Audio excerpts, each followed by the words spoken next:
Welcome to Not My Generation. As you might expect, this is the COVID-19 edition of Not My Generation. I am Professor James Davenport. This is my colleague, Dr. Emily Stacey. Just reminding you, be safe, take precautions.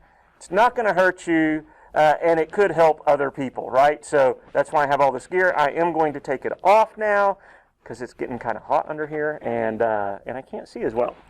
But the point is, take care of yourself and others by being safe, social distancing, right? Right. Wearing masks when you're in very crowded places. Good idea. It is. And, you know, so I'm going to jump in here just really quickly. Yeah, go ahead. It is important that we remember, especially, you know, ladies, that the masks are the new accessory for the fall, right? So I have already purchased about 20, literally, nice. face masks, because Old Navy, of course, send me free stuff, Old Navy, I'm dropping your name, in our podcast, right? They are selling packages of masks, 5 for $12.50, and they are super cute. So I have like a cheetah print one on my desk, I have solids, I have paisley ones, I have all kinds of different masks that I'm ready and able to rotate for my fall wardrobe. So it is going to become this new fashion statement, the accessorizing with the face mask. So get into it, man. Very nice. As Professor Davenport said, it's not going to hurt you, but it also is going to be the chic fashion statement for the fall. There you go. And I will say, I have a daughter who has made some masks for us in the family. Right. And she's been making some to go with some of my suits. See? So, hey, I'm telling men, you. you can get in on the Right. fashion statement Coordinate, too, right? That's right? right. There's no point in not looking good, Amen. right, in your mask. Amen. Yeah, absolutely. All right, so want to update you guys with some numbers real quick. And again, as each day goes, these numbers change, but the percentages seem to be pretty consistent. So that's what I'm going to kind of focus on here in a minute. But as of yesterday, which was July 16th, there were 450,388 tests performed in the state of Oklahoma, with the total positive cases equaling 22,813. So that's a positive test rate at right around 5%. So, so the good news is 95% have not contracted it. But we're going to talk about that 5% who does, right? And that's a little high. That's when you think about, so if you have 3.5 million people in the state, so 10% of that would be 350,000, right? So 5% would be about 175. Yeah. All right. So so still that's a lot of people. Now total hospitalizations is 2,170. Again, that was as of yesterday. Right. And they had about 560 currently hospitalized. So of the total that we have had hospitalized, 26% of those are currently in the hospital right now. Right. Now, hospitalizations as a percentage of total cases. So if you have it, if you test positive, almost 10%, 9.5% of those folks end up going into the hospital. So that's a pretty decent number as well. That's a decent number. Now, again, if you look at if you just extrapolated this and considered those 450,000 total tests as the total universe, so to speak, you're at 0.4% of the total population that go into hospitals. But that's a lot still. Yeah. When you can think about the types of hospitalization, the critical care that ends up being needed, that kind of thing, right?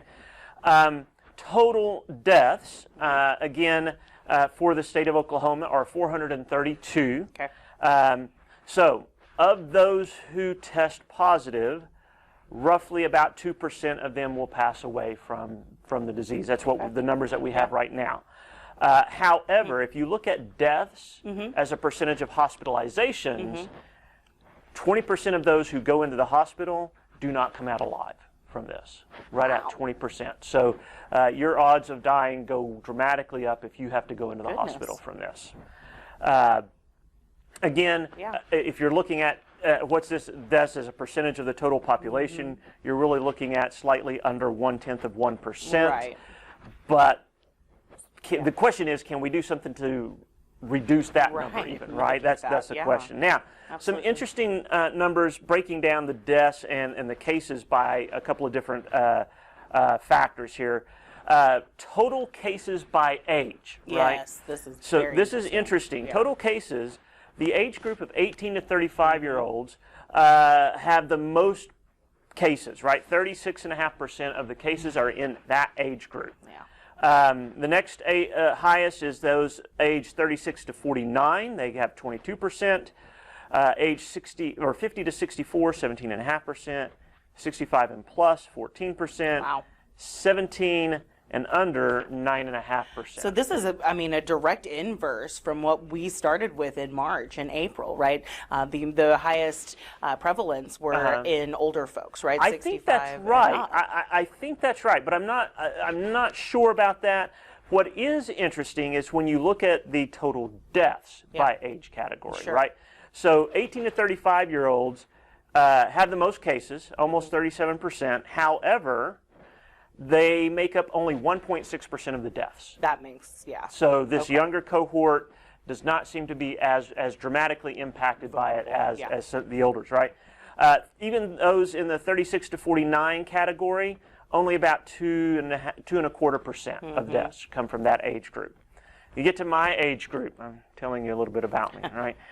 50 to 64, we make up just under 16% of total deaths. 65 and older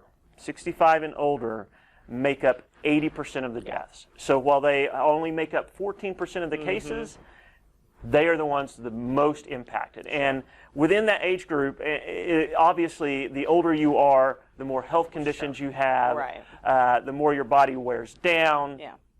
So this is why you're seeing that. Obviously, if you have a serious health condition and you're in one of these other age categories, you're going to be impacted more dramatically as well, right?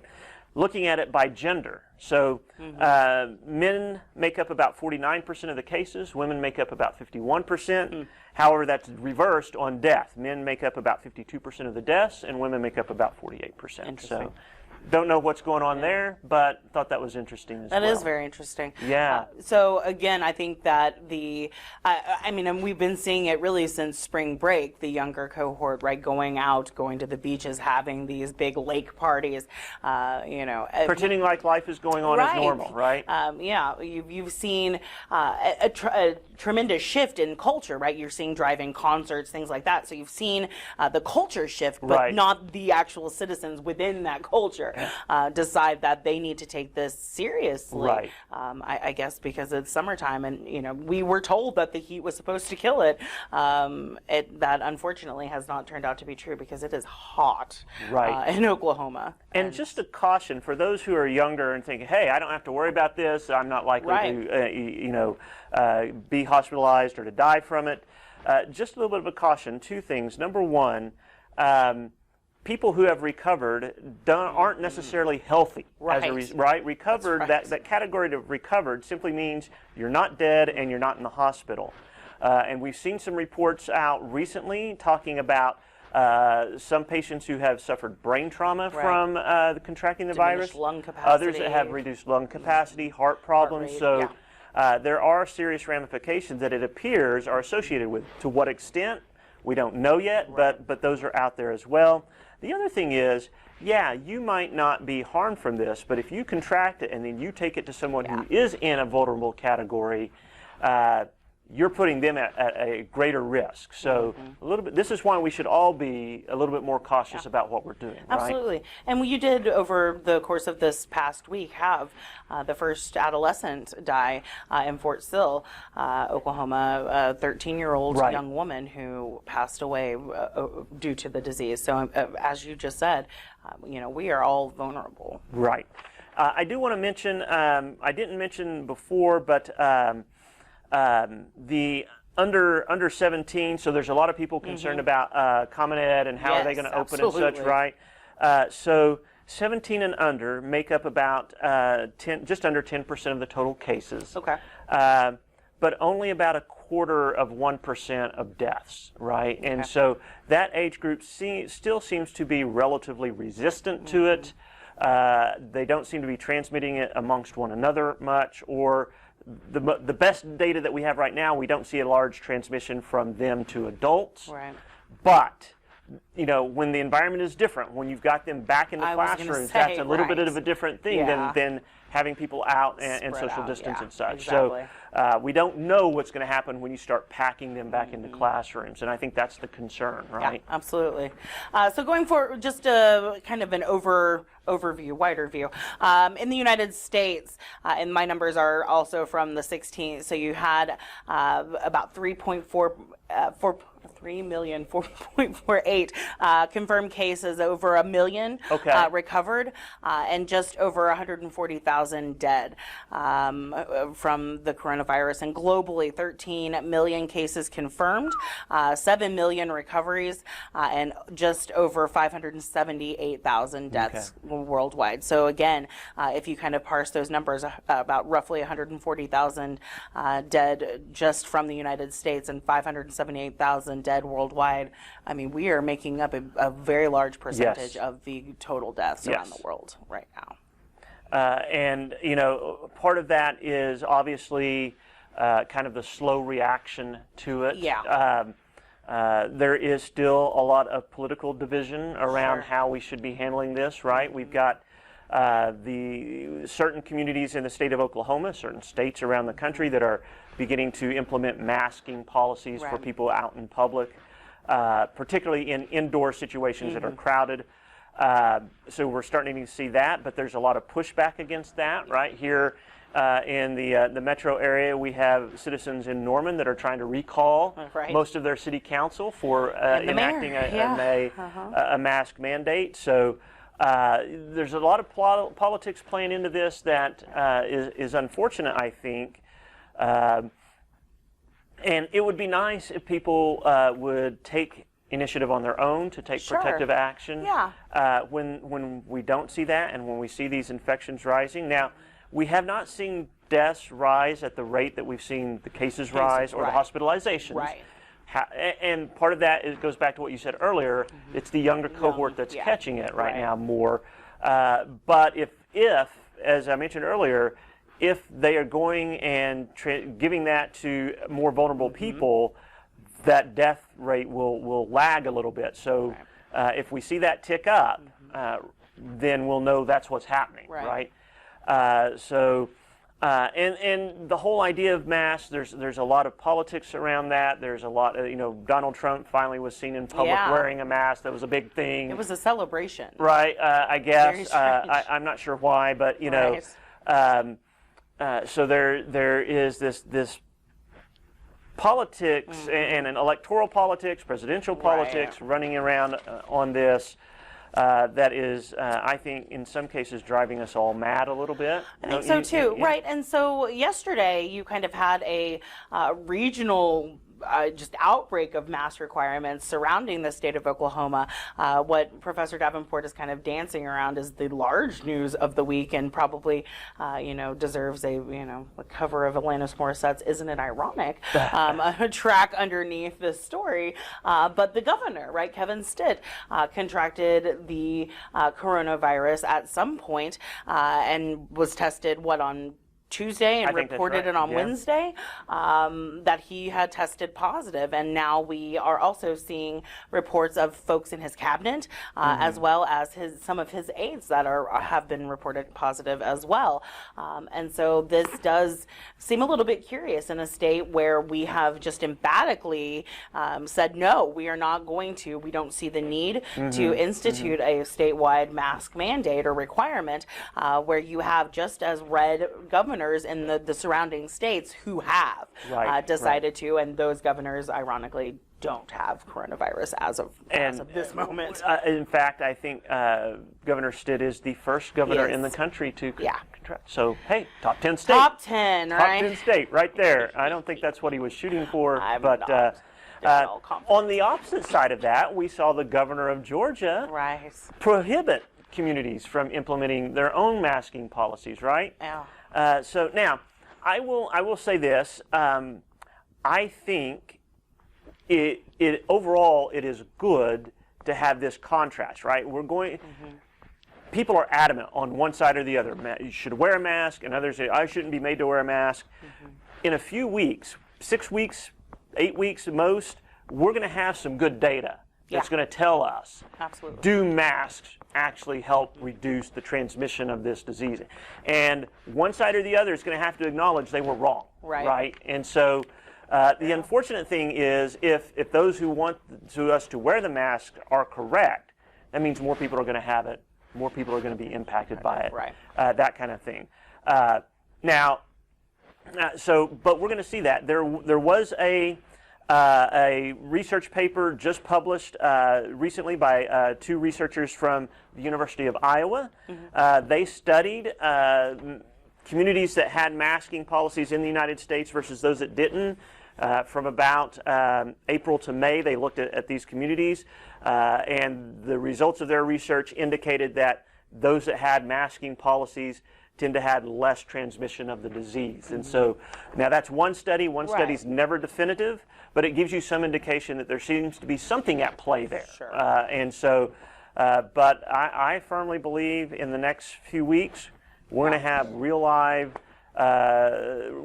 easily perceivable results, right? And we're going to look at these communities that do and don't, and we're going to be able to say what's effective. If we see those communities that have them and their rates of transmission start going down, hospitalizations start going down, while those that don't keep climbing, we're going to know, hey, mask up, right? And there's not going to be a whole lot of ability to argue one way or the other after that. Right. Although you do have kind of, national politics bleeding into this as well, right? You mentioned Donald Trump, but on the other side of things, you have some prominent Democrats very recently, just as recently as yesterday, arguing that the next stimulus, if there is a next stimulus, it should be tied to whether or not states are requiring masks. In fact, one of the more prominent Democrats mentioned that they would and are considering withholding stimulus funding, federal funding from states without a mask requirement, which of course would include your own state, which could desperately benefit from federal funding. I'm not any more excited about that kind of policy than I am Trump's policy of withholding funds to schools that don't open, right?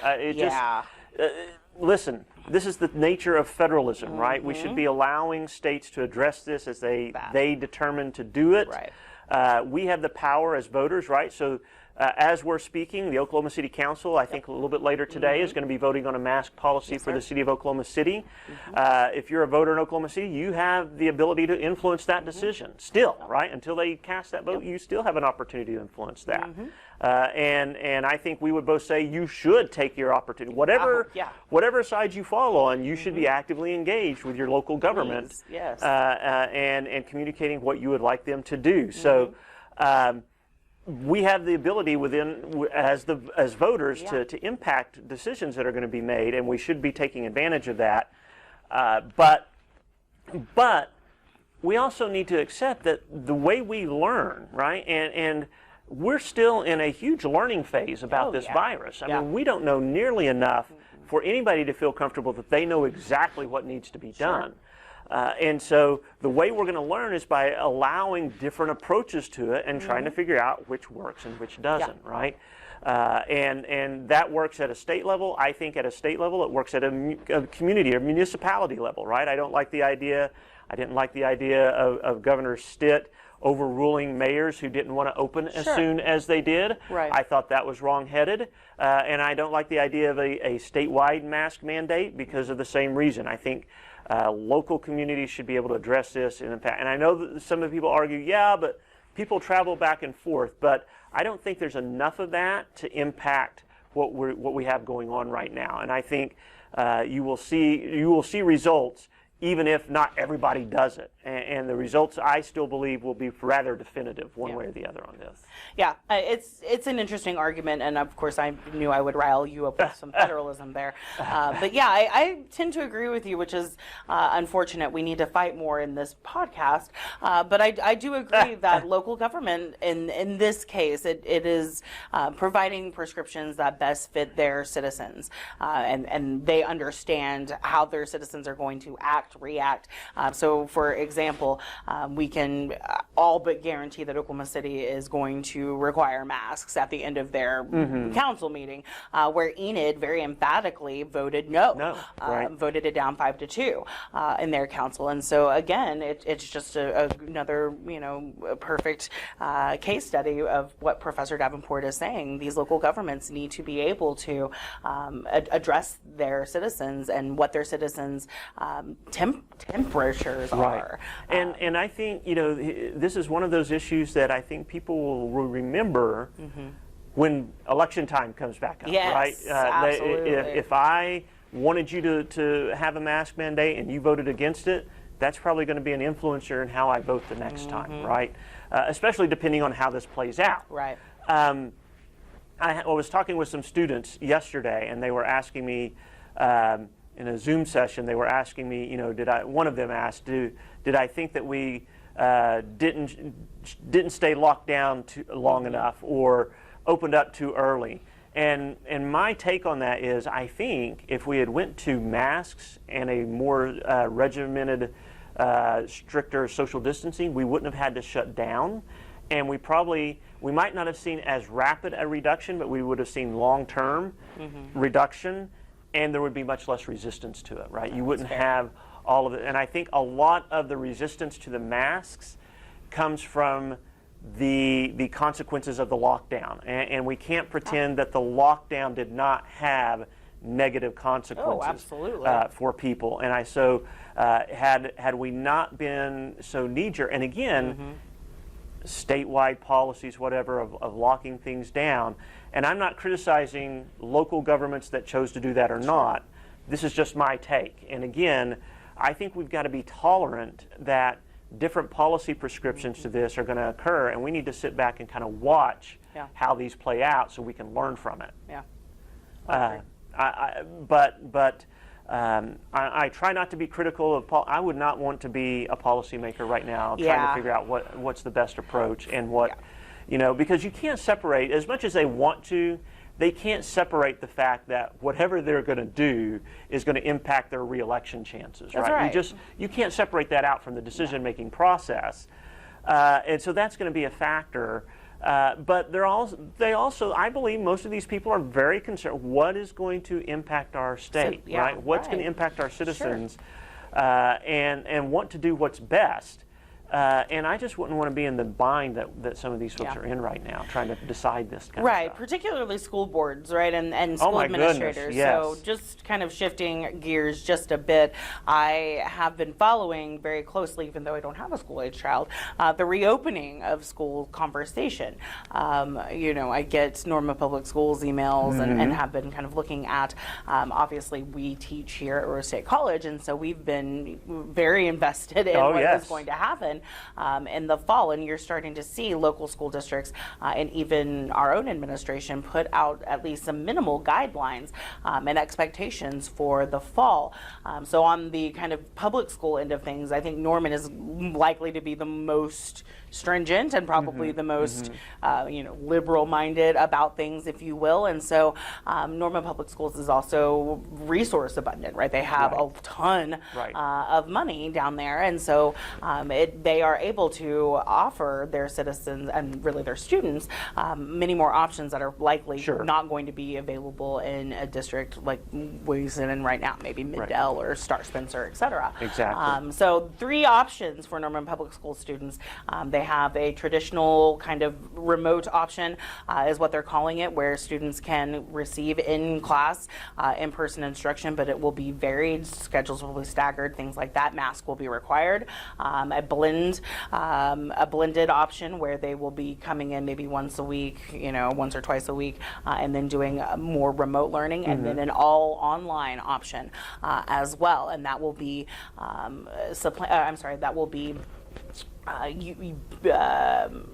my brain just totally wonked out on me.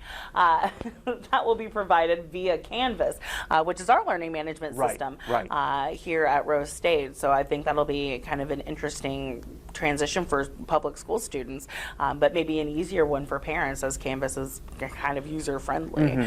So maybe that'll help things out for those parents who we talked about who have become homeschool parents overnight. Right. You have Oklahoma City's public schools reversing course on mask requirements.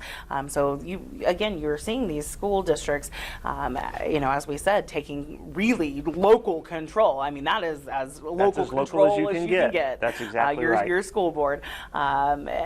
They are taking things into their own hands. And again, we've got 3 weeks before August 17th. So one of the things that Norman did was move up their school start date. So usually they will start on a Wednesday or a Thursday of that week. They're starting on Monday, August 17th. And so again, they're going to really try to make the semester much more fluid and staggered for these kids. And I would expect that from most of your public school districts in the state.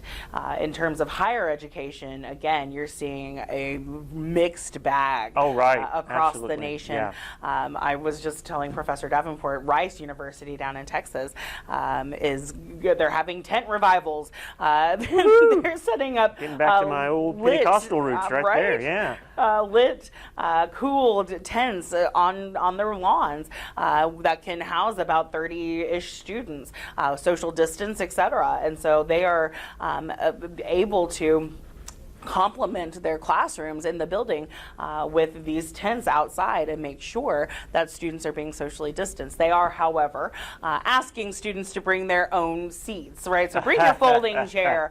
Get comfortable, right? Yeah, sure. Absolutely. And then, of course, we got a little bit of guidance yesterday as well here at Rose State on our masks. Yes. So it's an interesting time. And,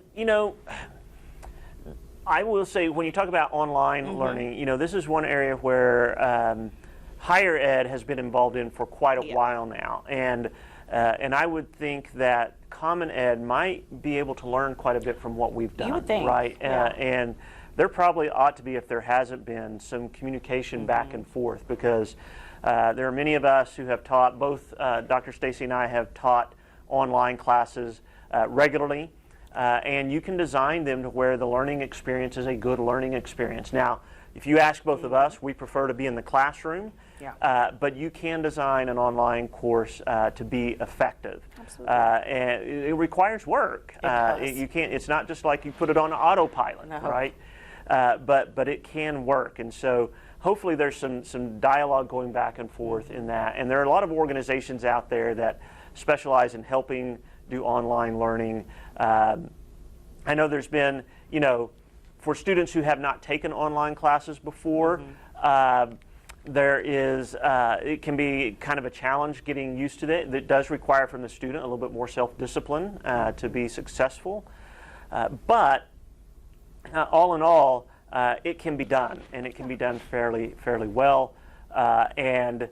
So schools that are having to adapt to that need to do some legwork and reach out to entities that have had more experience at it to help them see what works and what doesn't work. Agree. Yeah. In other national news, just ending briefly on some Trump, we did have, it relates to higher education, right? So we did have a reverse course this week on an executive policy, an executive order that Trump signed regarding the coronavirus pandemic and international students. And this was a big deal for higher education entities across the United States, community colleges, and all the way up to Harvard, in fact, because it would have allowed basically the Immigration Customs Enforcement Agency to deport international students whose universities went to an online-only format, basically saying that there was no reason, no justification for these international students to be within our borders because they weren't physically going to classes. So this was a big to-do across higher education, like I said, for the last 2 weeks, and you had two very prominent universities in MIT and Harvard sue the Trump administration over this executive order after they tried very diligently to figure out how to implement it in a way that wasn't just going to drain their budget. I mean, when we think about higher education, whether we like to or not, you're talking a lot about immigration, right? You've got a lot of immigrants and foreign nationals who reside within the university system within the United States. And so that's money not just to your local universities and colleges, but often those folks will stay, become citizens, and put money back into the local economy, state economy, national economy once they've graduated with their degrees. And so this was an executive order that may have been justifiable to the Trump administration, but in terms of actual implementation and application, it was going to be very costly economically. And so Harvard and MIT did sue, and the Trump administration did rescind that executive order earlier this week, which was, again, I think, if I'm not speaking out of turn, a good decision for them, but also for the economy as a whole. There's a way to go about making immigration policy, and I didn't like it when Obama didn't, and I'm not going to like it when Kanye West does it. I just don't think that by executive order is the way to legislate immigration. No, I agree. And this is actually an issue that's near and dear to my heart. I teach a class down at OU that is specifically designed for international students. So the class is completely full of students who are here from other countries on student visas. I was visiting with them last week when the first policy was announced. They were very nervous about what that was going to mean if for some reason we had to close down again like we did in the spring. And you're exactly right. Many of these students come here, and they don't just come here and get their education and they go back home. They come here, they get jobs here, they contribute to our economy, our growth, they contribute to our culture. In a variety of ways. And so taking this kind of harsh stance of kicking them out just because the school has closed down when they are still learning, does not seem to be the brightest idea. And I will tell you, and this is my experience from this one class, the size of these classes have been greatly reduced since the Trump administration has been in office, So the class sizes when I started were regularly 25 to 30 students.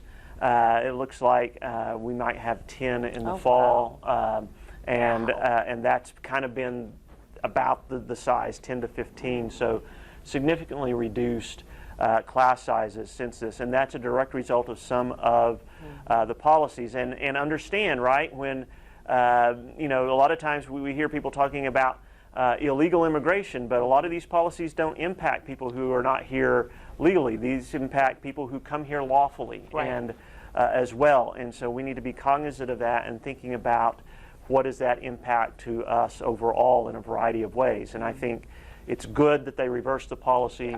It was bad that they ever thought that was a good idea to begin with. Yeah, agree. So as we wrap up, we are going to do an upcoming show, I think, talking about coming into college and stuff, We've got one of those programs coming up pretty soon, where we'll give you some good advice on how to be successful at college. Be safe, take care of one another.